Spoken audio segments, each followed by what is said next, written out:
ఆ, సురేష్ గారు, ఈ రాష్ట్రంలో సుమారుగా 9 లక్షల పైబడి విద్యార్థులు ఈ ఫీజు రియంబర్స్ మీద ఆధారపడి ఉన్నారండి.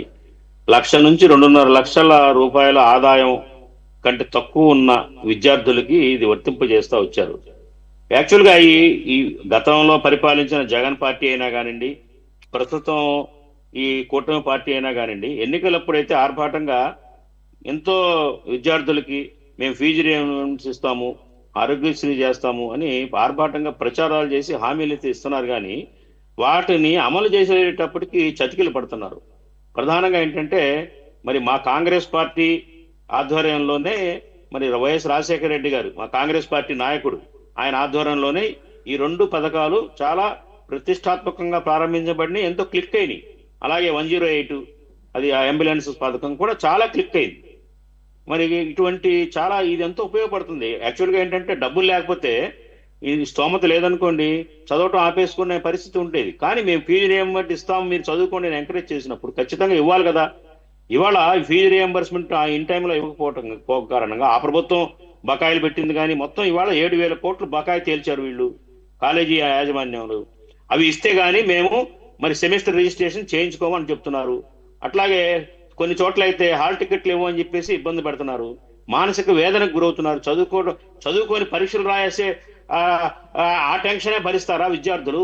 ఇటు హాల్ టికెట్ ఇస్తారో లేదో, పరీక్ష రాణిస్తారో లేదో అని ఆ భయంతోనే బతుకుతారా చెప్పండి? విద్యార్థులండి వీళ్ళు. ఇవాళ విద్యార్థులు రేపటి భావి పౌరులు, దేశానికి రాష్ట్రానికి వెన్నెముక లాంటి వాళ్ళు.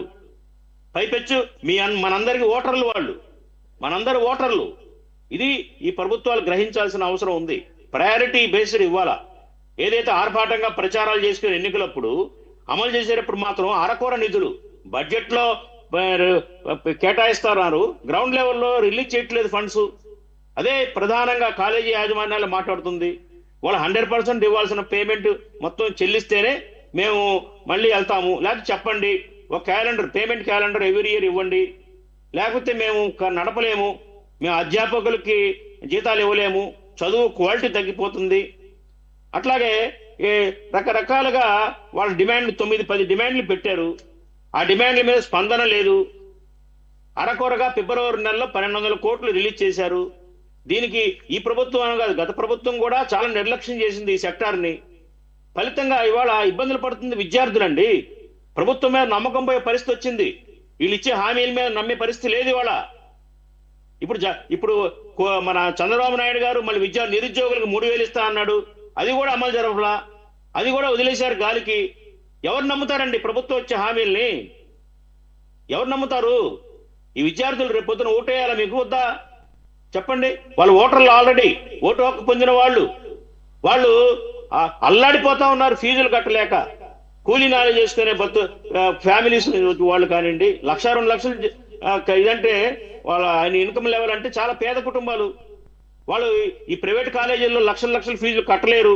కాబట్టి ఏదో చిన్న మిడిల్ క్లాస్ కాలేజీల్లో చదువుకొని రియంబర్స్మెంట్ వస్తుందని ఆశతో ఉన్నారు. పైపెచ్చు ఈ కాలేజీ వాళ్ళ గొడవ, మాకు అకౌంట్ లో వేయండి, తల్లిదండ్రుల అకౌంట్ లో వద్దనే డిస్ప్యూట్ అరేంజ్ అయింది కొన్నాళ్ళు. ఇప్పుడు అట్లాగే ఇప్పుడు జగనన్న వసతి దీవెన పెట్టి 2 భాగాలు చేశాడు ఇదంతా. ఒకటి కాలేజీ ట్యూషన్ ఫీజు వేరు, వీళ్ళ హాస్టల్స్ ఫుడ్ అరేంజ్మెంట్ మెయింటెనెన్స్ ఇది వేరుగా పెట్టారు. ఏది మొత్తం కలిపి ఏది కూడా సక్రమంగా పే చేయట్లేదు. హాస్టల్లో అన్నం పెడతలేదు విద్యార్థులకి. ఎట్లా బతుకుతారండి? ఎట్లా చదువుకుంటారు? ఏం చదువుతారు? ఏం పరీక్షలు రాస్తారు? ఏం మార్కులు తెచ్చుకుంటారు సార్? ఈ పేద మధ్యతరగతి పిల్లల విద్యార్థుల వాళ్ళు ఏ మార్కులు తెచ్చుకుంటారు? కాంపిటేటివ్ ఎగ్జామ్స్ ఏ రకంగా రాయగలుగుతారు? ఈ టెన్షన్స్ తోనే బతుకుతారా? కాబట్టి దీన్ని సీరియస్ గా తీసుకోవాలి ప్రభుత్వం. ఏదైతే ఇవ్వాల్సిన మేనేజ్మెంట్ ని, కాలేజీ మేనేజ్మెంట్ ని పిలిపించి చర్చించి వాళ్ళకి ఇవ్వాల్సిన పేమెంట్ని కరెక్ట్ గా ఇవ్వాలని చెప్పేసి కాంగ్రెస్ పార్టీ నుంచి మేము అడుగుతా ఉన్నాం. అట్లాగే విద్యార్థుల భవిష్యత్తుని గాల్లో వదిలేదని చెప్పేసి కోరుతా ఉన్నాం. ఎందుకంటే రేపటి తరం వాళ్ళు రేపు చదువుకొని పైకి వచ్చి ఇంకా చాలా టెక్నికల్ ఎడ్యుకేషన్స్ లోకి వెళ్ళి ఈ దేశ రాష్ట్ర నిర్మాణంలో పాల్పంచుకునే వాళ్ళు 9 లక్షల మంది sir. It's not a joke.